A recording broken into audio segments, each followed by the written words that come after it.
Kalau korang suka bau buah, girly, lembut dan rasa macam Good Girl Next Door, korang kena pakai perfume ni. Goutal Petite Cherry. Nama dia pun comel. Petite Cherry. Maksudnya macam my darling atau sweetheart.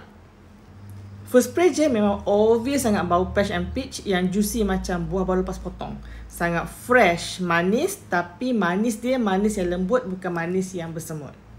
Lepas beberapa minit, bau dia jadi macam rose yang soft green macam tu. Dan dia akan jadi musky dengan bau vanilla sikit yang buat bau dia melekat lembut dekat kulit. Bagi akak, perfume ni sesuai untuk korang yang nak nampak lembut, sopan santun dan sweet.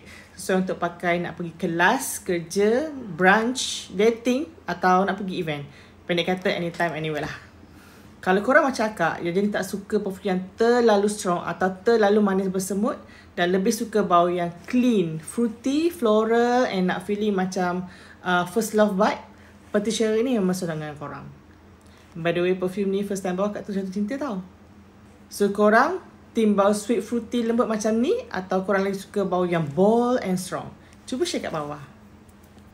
Jangan lupa like, save dan follow untuk lebih banyak review perfume dalam bahasa Melayu.